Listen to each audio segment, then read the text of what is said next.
Jack Lydon, and I'm a big fan of RB. Played in RB in, 64, 65, 66, 7, 68, 69. Enjoyed it thoroughly, met a lot of great guys who became friends later on in life as I got older. First team I played on was the Red Legs. Mr. Feudez, Ted Feudez is my coach, and I still see Mr. Feudez today, and I still call him Coach. Hey, Coach, how you doing? He's probably 85 now, 89. Real nice guy. Got to play with his sons. But to me, Ridge-Beverly was a great release to go play my favorite sport, which was baseball. Loved baseball. 11 and 12, I was on the Orioles. Mr. Cotton, Dan Cotton, and Norm O'Connor was my coach. I played with the Paddens, Jimmy Padden, Mike Padden, Danny Cotton, Pete O'Neill, Pat O'Connor. Jimmy Wilmson was on our team, Fisher Kid. It was great in the summertime. You knew where your kids were at. They had games. They were focused. It was fun. Fortunately, there was a lot of kids in my family, 8 of us. I don't think my dad ever went to any of my games, maybe 1 or 2. Not like it is now where a parent, God forbid, they miss a kid's game. But it was fun. We had a great time. From 92 to 2002, I was still involved in Little League, Ridge-Beverly Little League. My kids were playing. I was managing, coaching, and then I was asked by a friend, Tim Burke, who became president of the league in 1995, 96. He became the president, and he asked me to help him out. I ended up helping him out. I became the player agent, and the player agent takes every kid that signs up for Little League. It doesn't matter what division, T-ball, all the way through Pony League, has got to come through the player agent. So I would sign all these kids up. At our highest point, we had almost 1,000 kids in the league. That was huge. Plus, you got all their parents you got to deal with too, and that was a whole nother story. But we recruited guys to help. Mike Gerry, John Patton, Jim Wilmson, Mike Roach, Jeff Condon helped out. And I found that if you asked somebody to help you, they would be more than happy to help you, and they did. So that was a great relief to me because being a player agent was a lot of work. It started right after Christmas. You would have to start getting these meetings going. Then you had your sign-ups in February, which went all the way through March, and then people would sign up late, and that caused some problems. But, you dealt with it. Like I said, it was a very healthy league. There was over 1,000 kids in that league, close to 1,000. There was a big influx one year from people from Scottsdale and some other neighborhood. The cops and firemen started moving into Fisher and Barnabas area, and their kids wanted to play baseball. So I ended up redrafting the whole minor league one time, and I think there was over 100 kids in that league, close to 120. So I called each manager before the draft. I said, listen, I got too many kids. We're going to have like 3 or 4 new teams. I got to balance this out. Each manager would get their son and another A player, whoever they wanted. So they'd start off with 2 kids. And I'm going to throw all your other team from last year into a pool, and we're going to redraft everybody. And there was a little hemming and hawing about that, but you know what? It worked out pretty good. It evened everything out. And that's what you want. You don't want to have one team that's going to run roughshod over everybody, because then it's not fun. So we redrafted the league, and from there on out, it worked out.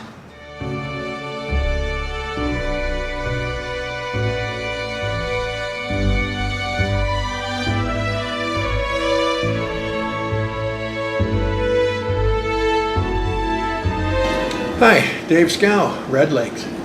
Gerry Klein, Red Legs. Galotta, Red League. I was from St. John Fisher. And I was from St. Michael's in Old Town, and we moved into the neighborhood and went to Barnabas. I went to Southern. I was the only public school guy there. The three of you played together throughout the entire your careers with RB. Is that correct? That's correct. Yep. And Pony League, which was really bizarre. So Greg and I were in what they called the Pee-wees, right? Pee-wees. In, I guess, 67, right? Yeah, probably 67. And we lasted, Couple games. yeah, I just moved into the neighborhood, and we only played 2 or 3 games. We were on different teams at the time. And then they moved us up into the Little League, and Dave happened to be on the same team. Mr. Fox was the owner of Fox's Pizza, and he knew he had a good team, and he kind of let us play. We played at Beverly Park, Monroe, but we didn't play at Kennedy. It was No. just those 2 parks. Oh, and Homewood, on which was at 115th. 115th. Homewood Park was this park, unlike Beverly. It had a concession stand, it had bleachers, it had a fence that went a wooden fence that went all the way around. It was like a step up from what we were playing at Beverly. Dugouts. And Dugouts. What community was that? Was it? Morgan Park. Morgan Okay. Park, Yeah. yeah. It was just east of Longwood Drive by a block, maybe 2. 115? 115. And there's still remnants of it, I think. Oh yeah, it's still there. Is yeah. it? Yeah, I mean, they're Without not the playing. fence, I'm sure that Yeah. was used. It was way better than any field that we had. Well, we considered it because number one, it had all that stuff, Right. dugouts and you know, it was something else. It was a Very very cool. special feeling when you're a kid. You didn't have another field protruding into it. You Right. were Yeah, right. there. It's just that That field. field.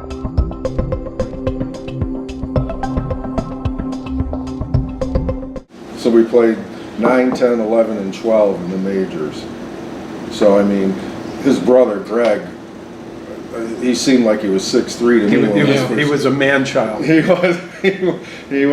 He was something else. I mean, literally, he was at least a foot taller than us. I was happy to be on his team. Exactly. And he would steal a base and he would just walk because they wouldn't even throw it, because if they threw it to second, he'd be on third. He would hit balls so far he didn't have to really run around No. the bases. It would just be a jog. It was a jog. Yeah, it was. Right. So we had probably, I don't know, 4 or 5 games into the season, and we had won a game, and Mr. Fox, who owned a twin-engine plane at, what's the name of the airfield, which is... Hull? Was he in Hull? Yeah, it was Hull, at 100 31st and Cicero. Cicero. Yeah. which is now a shopping center. Crestwood. Yeah, Crestwood.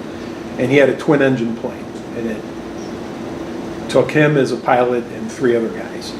And he said, if you guys go undefeated through the championship and win the championship, I'll take you up in my airplane. It was Dave, me, and Jimmy Tyree. And I was scared. That's why I didn't go. I was scared. And we kind of giggled in the back, and I think we had rosaries around our neck too. And he did what he promised. And he took us up, and he'd land and then take 3 more guys up. And that was a Saturday morning, and he actually picked me up. He had a 66 big Cadillac. Remember that white Cadillac he Yeah. had? Coupe de Ville. Yeah. And it was a great day. It was a lot of fun. So, but through the season, we weren't really challenged a lot. No. I don't ever remember games that we had to win in the last inning or anything like that. You know, nothing like that. The closest score I can remember of any game, just my memory, was the Yankees 5-1, and the only reason that was a tough game was because Keith Pappas was pitching. right. Yeah.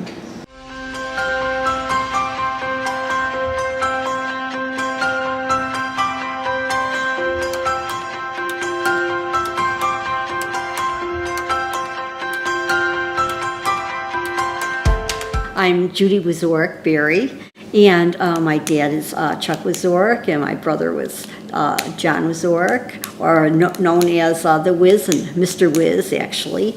My dad was very involved with Little League, Cub Scouts, a lot of community projects. Holy Name Society he was president of BAPA. He was a precinct captain, but he loved baseball. My brother was involved with baseball very young. In fact, he was, I believe, a year younger than the age dictated for the league. But he was very willing and wanting to play, and I think they wanted to capture my dad as a coach. So he was involved with the Dodgers. My brother was coached by my dad this entire time.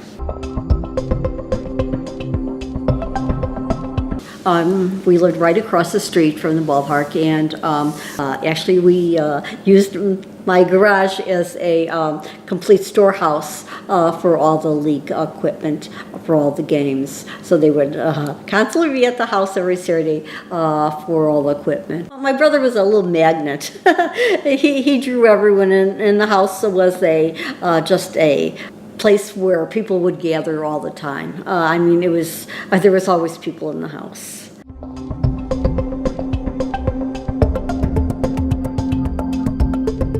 We would host breakfasts for all the Sox games. Every opening day, in fact, I went with all my brother's friends. I was them and me, and we would all go to opening day together with Bill Gleason. Every opening day, I would be there, and some of them would be helping cook too, but I would be doing most of the cooking.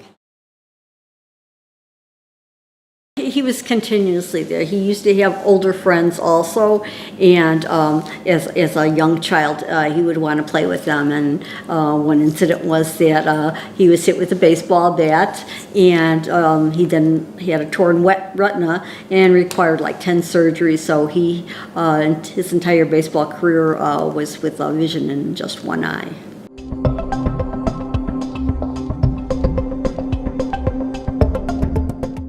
I was always watching my brother and my dad. I really enjoyed baseball, and then I was considered the publicity manager from, I believe, 1966 to 1970, and my articles appeared in the Beverly Review and the Southtown during those years. I would write every Wednesday and every Sunday. I would cover all the games from Wednesday and Sunday and submit them to the papers. I would get phone calls that the teams would report to me their scores, and then I would compile them and edit them and send my articles off and to publicize the league and to notify of the game scores.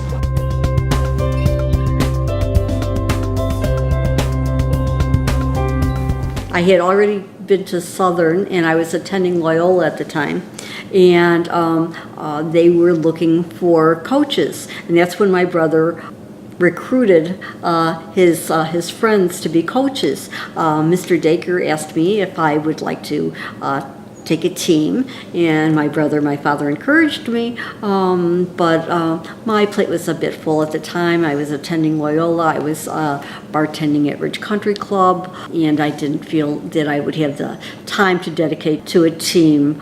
But it was an interesting proposition, and I certainly considered it. It was very flattering. It would have been nice. I was the first woman that was offered a team. I had been gone because I was at SIU for several years, so I wasn't intimately associated with the league at the time because I had been gone for 3 years. I didn't know how the dads and the boys would feel about a female coach at the time.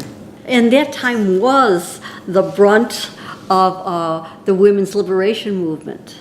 It was the time of Helen Gurley Brown and all the processes they set forth during that time. So it was the time was right, but not for me. John played minors, majors. He played pony, and he played colt. He was on the All-Stars on pony and colt. He was on All-Stars throughout his entire Ridge-Beverly career. Actually, my brother decided to come back and coach after he was diagnosed with a testicular cancer, and he had to leave Northern for treatment.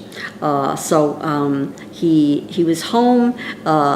He was looking at the teams across the way in the park. He decided maybe he should take one and convinced my dad to come along. He said he would only take a team if my dad would, be his coach with him. So they formed a team, and that's when my brother recruited all his friends to be coaches. They were having a shortage of coaches at the time. My brother recruited all his friends, and his friends all became coaches. Pat Curtin, Martin Gleason, Larry Shutter. I believe they all took teams. Ever since my brothers passed away, they have a memorial game each summer, and they contribute the contributions to St. John Fisher, but they had a family game where all their kids came, and now obviously their grandkids are, and they're still playing. I believe Marty Gleason wrote a couple articles about that they still meet and play a game each summer.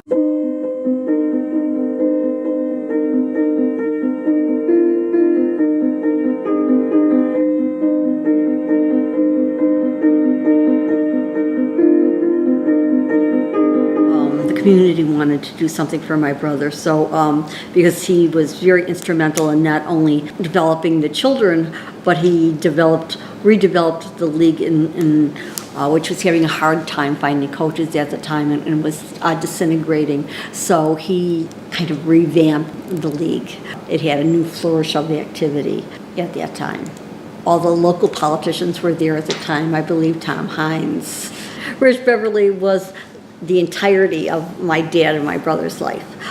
It was an important part to me, but it was an integral part of their life. I mean, their life centered around Ridge-Beverly Little League, the park. Both of them had a very soft approach to the players and the coaches. My father was a very soft-spoken man, and he generated a lot of confidence, a lot of skill in his very soft approach.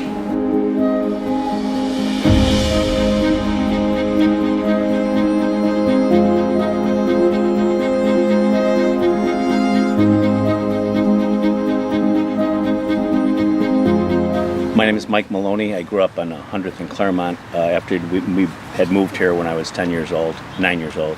And I played on 3 separate teams, 3 separate managers for 3 years. So that would have been like 67, 68, 69. And my first team was the minor league Yankees. And the manager was Mr. Wagner. Can't remember his first name, but he had a son on the team, Charlie, who was about 6'2" as a minor league pitcher. And we were above 500. We didn't do anything in the playoffs, but it was a fun group, and I knew nobody on the team. When we moved here, I went to Sutherland School because there was waiting lists at St. Barnabas. And so being a Sutherland kid, if you didn't have another Sutherland kid on your team, you didn't know anybody right away. Okay. So it was a good group of guys, and I ended up making the All-Stars on the minor league Yankees. And the second year, I was drafted for the Redlegs in the major leagues. And the Redlegs coach or manager at that time was Dick Dacre, and he was one of the best, if not the best coach I ever had. He was really positive. He was kind of low key, but he taught the kids to think the game and know the situations. And he taught me how to. I ended up knowing a lot about coaching baseball from 1 year of Mr. Dacre. And the third year, I was on and we had a good team that year. I think we came in second place and then lost in the playoffs. And the third team I was on was also the Redlegs, but Mr. Dacre had moved on, I believe, because his son Tom moved into the Pony League, Tommy Dacre. And so I think he moved up with him, and our coach was Tom Fox of Fox's Pizza fame. And that was a fun year of baseball. We had a really good team. We had a couple really good pitchers. I became a catcher that season because a mutual friend of Jim and I, he got a poor grade in science class, and his dad took him off the team. So I was the slick second baseman, never getting dirty, making the plays. Next thing you know, I'm catching Greg Skau, who at one point broke 3 mitts in one game. He threw so hard. And but I became a pretty good catcher.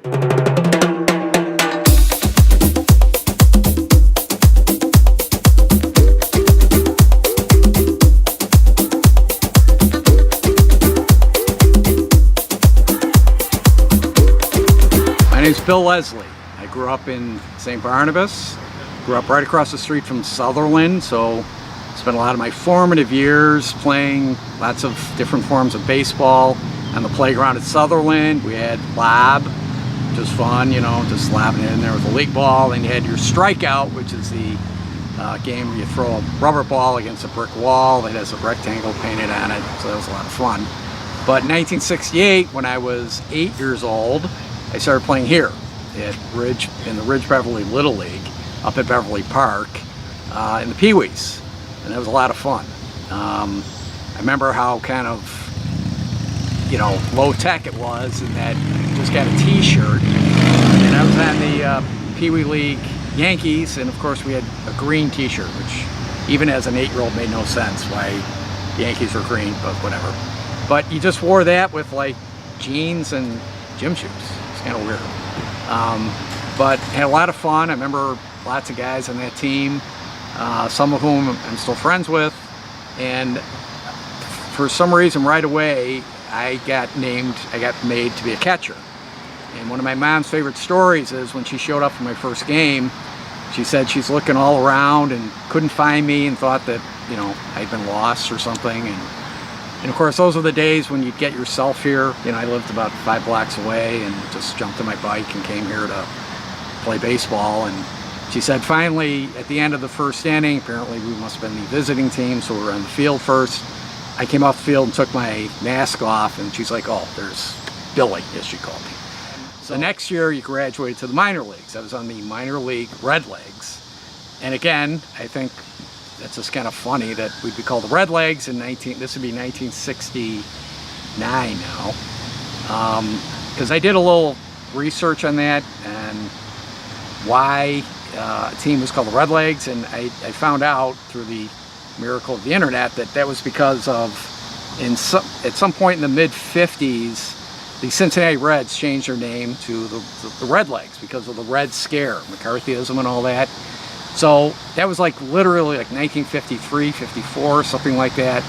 So the fact that in 1969 we're still wearing shirts that said Redlegs is kind of funny, because it made me think that those uniforms were probably like 15, 16 years old, because they certainly looked it. They were beat up and whatever. So it's a little different today. The kids today that play get new uniforms every year. They get to keep them. We had to clean ours and send ours back at the end of the year. And I remember those uniforms were so beat up, like you could see all the stitches from other, you know, kids that had ripped them, particularly like on where you'd slide or in the knees.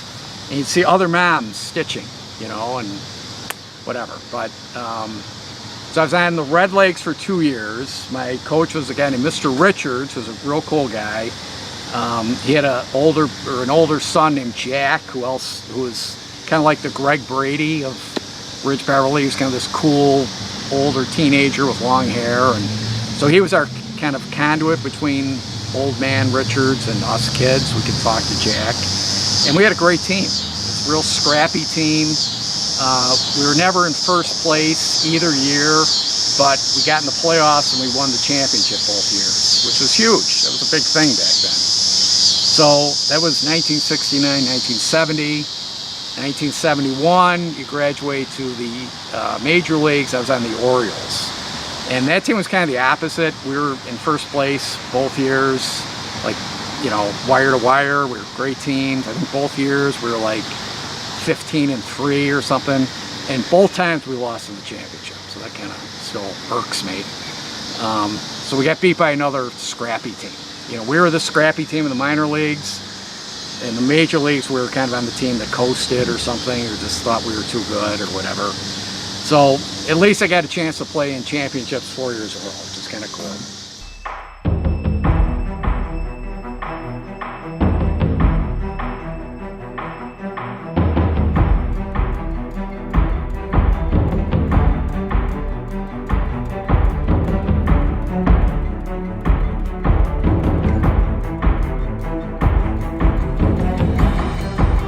I'm Ken Stout, class of 1978 from St. Barnabas, and my RB career started in 1972 at 8 years old. I was drafted by the Pee Wee Mets organization, the great Mr. Dan Maloney and Mr. Ray Duran were our coaches.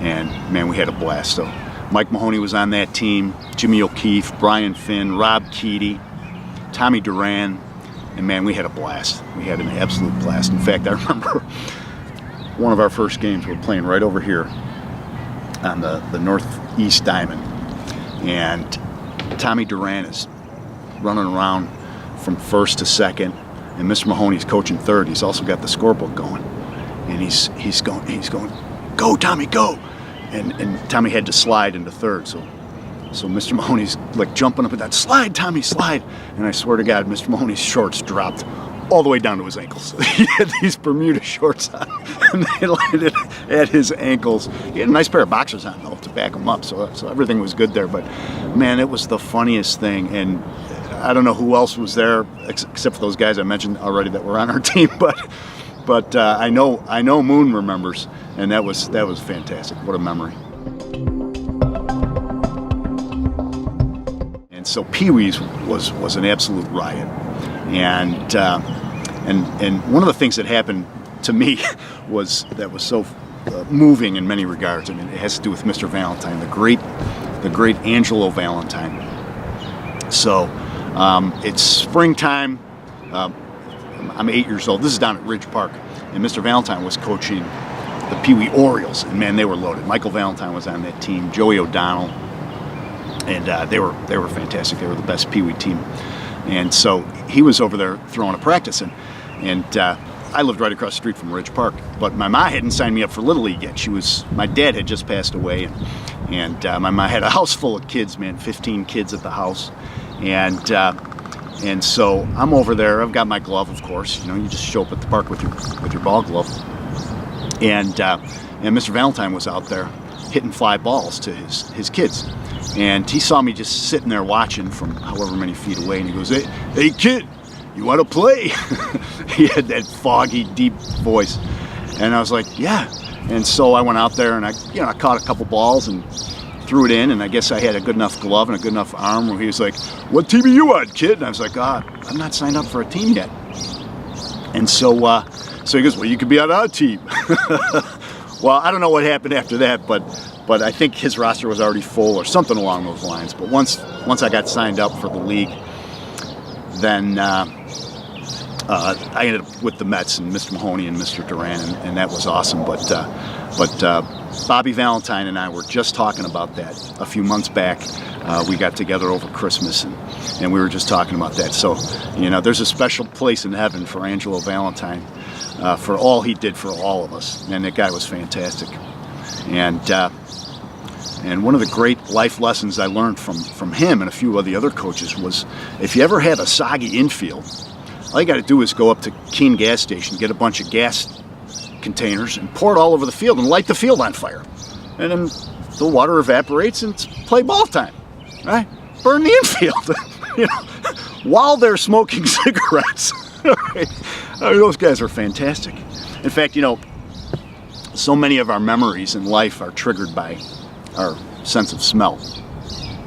And I know this is going to sound crazy, but one of my favorite smells, and I guess I don't smell it that often, but man, when you smell fresh grass and a little infield dirt, and I know this part's going to sound crazy, but mixed into that cigarette smoke, kind of wafting through, not too much, a little bit, right?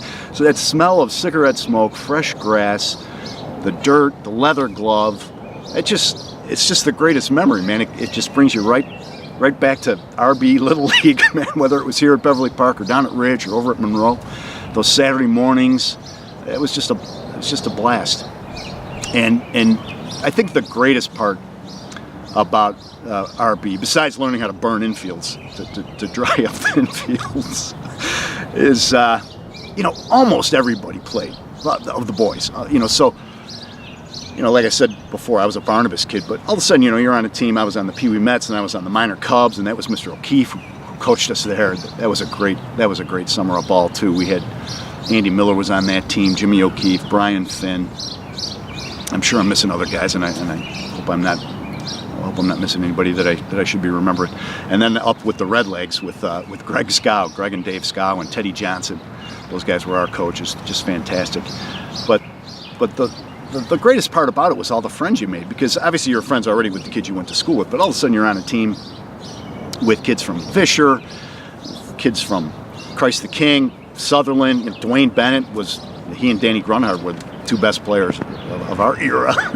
And Dwayne was at Barnard School, and Danny's up at St. John Fisher, and you end up playing ball with these guys, and then you become friends. And in so many regards, I know I speak for a lot of people, you're friends for life. I see John Zawoski or other guys that, we didn't go to the same school, but the roots are deep. We played ball together, we became friends, and man, that's RB. That's RB Little League for you right there.